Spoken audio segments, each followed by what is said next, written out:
ಎಲ್ಲರಿಗೂ ನಮಸ್ಕಾರ. UTI mutual ಫಂಡ್ನ ಫಂಡ್ ಇನ್ಸೈಟ್ ಸರಣಿಗೆ ನಿಮಗೆ ಸ್ವಾಗತ. ಇಂದು fund manager Shri V Srivatsa ಅವರು ನಮ್ಮೊಂದಿಗೆ ಇದ್ದಾರೆ. ಇವರಿಗೆ ಇಕ್ವಿಟಿ ರಿಸರ್ಚ್ ಮತ್ತು ಫಂಡ್ ಮ್ಯಾನೇಜ್ಮೆಂಟ್ನಲ್ಲಿ 2 ದಶಕಗಳಿಗಿಂತ ಹೆಚ್ಚಿನ ಅನುಭವವಿದೆ. ಶ್ರೀವತ್ಸ ಅವರೇ, UTI large and mid cap fund ಮತ್ತು ಅದರ ಮೂಲ ಹೂಡಿಕೆ ತತ್ವದ ಬಗ್ಗೆ ನಮಗೆ ಹೆಚ್ಚಿನ ಮಾಹಿತಿ ನೀಡಬಹುದೇ? ನಮಸ್ಕಾರ. ಈ ಅವಕಾಶಕ್ಕಾಗಿ ಧನ್ಯವಾದ Sonal. UTI large and mid cap fund large ಮತ್ತು ಮಿಡ್ ಕ್ಯಾಪ್ 2 ಸ್ಟಾಕ್ಗಳಲ್ಲಿ ಹೂಡಿಕೆ ಮಾಡುತ್ತದೆ ಮತ್ತು ಪ್ರತಿ ಲಾರ್ಜ್ ಮತ್ತು ಮಿಡ್ ಕ್ಯಾಪ್ ಸ್ಟಾಕ್ಗಳಿಗೆ ಕನಿಷ್ಠ 35% ಹಂಚಿಕೆಯಾಗಿದೆ. ಈ ಫಂಡ್ನಲ್ಲಿ ನಾವು ರಿಲೇಟಿವ್ ವ್ಯಾಲ್ಯೂ ತತ್ವವನ್ನು ಅನುಸರಿಸುತ್ತೇವೆ. ಇಲ್ಲಿ ನಮ್ಮ ಮುಖ್ಯ ಗಮನವು ಸೇಫ್ಟಿ ಮಾರ್ಜಿನ್ ಮೇಲೆ ಇರುತ್ತದೆ. ನಮ್ಮ ಪ್ರಕಾರ ಪ್ರತಿ ಕಂಪನಿಯು ತನ್ನದೇ ಆದ ಮೌಲ್ಯಮಾಪನ ಸೈಕಲ್ ಹೊಂದಿರುತ್ತದೆ. ವಿಶಾಲ ಮಾರುಕಟ್ಟೆ ಅಥವಾ ಕಂಪನಿ ಸಂಬಂಧಿತ ಸಮಸ್ಯೆಗಳಿಂದಾಗಿ ಅದರಲ್ಲಿ ಬದಲಾವಣೆ ಆಗಬಹುದು. ಅಂಥ ಕಾರಣದಿಂದಾಗಿ ಮೌಲ್ಯಮಾಪನದಲ್ಲಿ ಇಳಿಕೆಯಾದರೆ ಅದರ ಲಾಭವನ್ನು ಪಡೆಯಲು ನಾವು ಪ್ರಯತ್ನಿಸುತ್ತೇವೆ. ಮೌಲ್ಯಮಾಪನಗಳು ಅನುಕೂಲಕರ ವ್ಯಾಪ್ತಿಯಲ್ಲಿದ್ದರೆ ಬೆಳವಣಿಗೆ ಆಧಾರಿತ ಕಂಪನಿಗಳತ್ತ ನಾವು ಗಮನ ಹರಿಸುತ್ತೇವೆ. ಪ್ರತಿ ಸಂದರ್ಭದಲ್ಲೂ ಕಂಪನಿಯ ಮೂಲಭೂತ ಅಂಶಗಳು ಮತ್ತು ಮೌಲ್ಯಮಾಪನಗಳು ಕಾಲಾನಂತರದಲ್ಲಿ ಹೆಚ್ಚು ಸುಸ್ಥಿರ ಮಟ್ಟಗಳಿಗೆ ಮರಳುವ ಸಾಧ್ಯತೆಯ ಮೇಲೆ ನಮ್ಮ ಗಮನವಿರುತ್ತದೆ. ಇದಲ್ಲದೆ ಪೋರ್ಟ್ಫೋಲಿಯೋ ವೈವಿಧ್ಯೀಕರಣದ ಮೂಲಕ ಪೋರ್ಟ್ಫೋಲಿಯೋ ಆದಾಯದಲ್ಲಿನ ಅಸ್ಥಿರತೆಯನ್ನು ಕಡಿಮೆ ಮಾಡಲು ಫಂಡ್ ಪ್ರಜ್ಞಾಪೂರ್ವಕ ಪ್ರಯತ್ನಗಳನ್ನು ಮಾಡುತ್ತದೆ ಮತ್ತು ಯಾವುದೇ ಒಂದು ವಲಯ ಅಥವಾ ಷೇರುಗಳಲ್ಲಿ ಅತಿಯಾದ ಹೂಡಿಕೆಯನ್ನು ತಪ್ಪಿಸುತ್ತದೆ. ಈ ಫಂಡ್ ಲಾರ್ಜ್ ಮತ್ತು ಮಿಡ್ ಕ್ಯಾಪ್ ಫಂಡ್ಗಳೆರಡರಲ್ಲೂ ಹೂಡಿಕೆ ಮಾಡುವುದರಿಂದ ನೀವು ಲಾರ್ಜ್ ಮತ್ತು ಮಿಡ್ ಕ್ಯಾಪ್ ಫಂಡ್ಗಳ ನಡುವೆ ಸಮತೋಲನವನ್ನು ಹೇಗೆ ಸಾಧಿಸುತ್ತೀರಿ ಮತ್ತು ಈ ಹಂಚಿಕೆಯ ಮೇಲೆ ಸಾಮಾನ್ಯವಾಗಿ ಪ್ರಭಾವ ಬೀರುವ ಅಂಶಗಳು ಯಾವುವು? ನಮ್ಮ ಹೂಡಿಕೆ ಹಂಚಿಕೆಯು 45ರಿಂದ 50% ಲಾರ್ಜ್ ಕ್ಯಾಪ್ ಮತ್ತು 35ರಿಂದ 40% ಮಿಡ್ ಕ್ಯಾಪ್ ಫಂಡ್ಗಳನ್ನು ಹೊಂದಿದೆ ಮತ್ತು ಉಳಿದ 10ರಿಂದ 15% ಸ್ಮಾಲ್ ಕ್ಯಾಪ್ ಫಂಡ್ಗಳಿಗೆ ಮೀಸಲಿಡಲಾಗಿದೆ.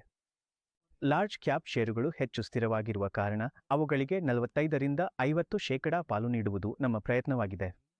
ಆದರೆ ಮಿಡ್ ಮತ್ತು ಸ್ಮಾಲ್ ಕ್ಯಾಪ್ ನಡುವಿನ ಹಂಚಿಕೆಯನ್ನು ಮೌಲ್ಯಮಾಪನದ ಆಧಾರದ ಮೇಲೆ ನಿರ್ಧರಿಸಲಾಗುತ್ತದೆ.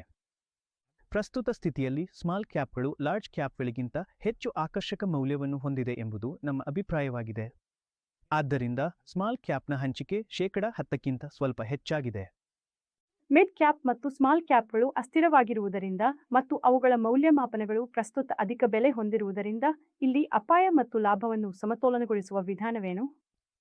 ಮಿಡ್ ಮತ್ತು ಸ್ಮಾಲ್ ಕ್ಯಾಪ್ ಸ್ಟಾಕ್ಗಳಲ್ಲಿನ ನಮ್ಮ ಹೂಡಿಕೆಯು ವಿಶಾಲವಾದ ನೆಲೆಯಲ್ಲಿ ಉತ್ತಮವಾಗಿ ವೈವಿಧ್ಯಮಯವಾಗಿವೆ ಮತ್ತು ನಾವು ಯಾವುದೇ ಸ್ಟಾಕ್ನಲ್ಲಿ 2% ಹೆಚ್ಚಿನ ಸಕ್ರಿಯ ಹೂಡಿಕೆಯನ್ನು ಮಾಡುವುದಿಲ್ಲ. ನಿರ್ದಿಷ್ಟವಾಗಿ ಸ್ಮಾಲ್ ಕ್ಯಾಪ್ಗಳ ವಿಷಯದಲ್ಲಿ ಪ್ರತಿ ಸ್ಟಾಕ್ಗೆ ಹಂಚಿಕೆಯನ್ನು ಸುಮಾರು 1% ಮಿತಿಗೊಳಿಸಲಾಗಿದೆ.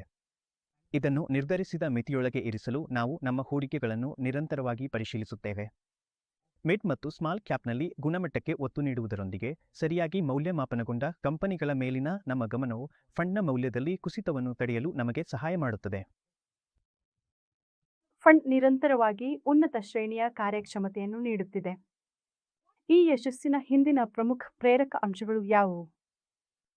ಹೌದು, ತುಲನಾತ್ಮಕವಾಗಿ ಕಡಿಮೆ ಮೌಲ್ಯಮಾಪನ ಹೊಂದಿರುವ ಕಂಪನಿಗಳನ್ನು ಗುರುತಿಸುವುದರ ಮೇಲಿನ ಗಮನ ಮತ್ತು ಮಾರುಕಟ್ಟೆಯ ಏರಿಳಿತಗಳ ಹೊರತಾಗಿಯೂ ಅವುಗಳಲ್ಲಿ ಹೂಡಿಕೆಯನ್ನು ಮುಂದುವರಿಸುವ ಶಿಸ್ತು, ಈ 2 ಅಂಶಗಳು ಕಳೆದ 5 ವರ್ಷಗಳಲ್ಲಿ ಉತ್ತಮ ಪ್ರದರ್ಶನ ನೀಡಲು ನಮಗೆ ಸಹಾಯ ಮಾಡಿವೆ.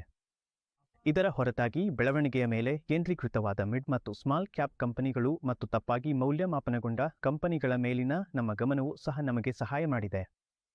ನಾವು ಮೌಲ್ಯಮಾಪನದ ವಿಷಯದಲ್ಲಿಯೂ ಶಿಸ್ತಿನಿಂದ ಇದ್ದೇವೆ ಮತ್ತು ಷೇರುಗಳು ನ್ಯಾಯಯುತ ಮೌಲ್ಯವನ್ನು ತಲುಪಿವೆ ಎಂದು ಅರಿತರೆ ನಾವು ನಮ್ಮ ಹೂಡಿಕೆಯಿಂದ ನಿರ್ಗಮಿಸಲು ಹಿಂಜರಿಯುವುದಿಲ್ಲ.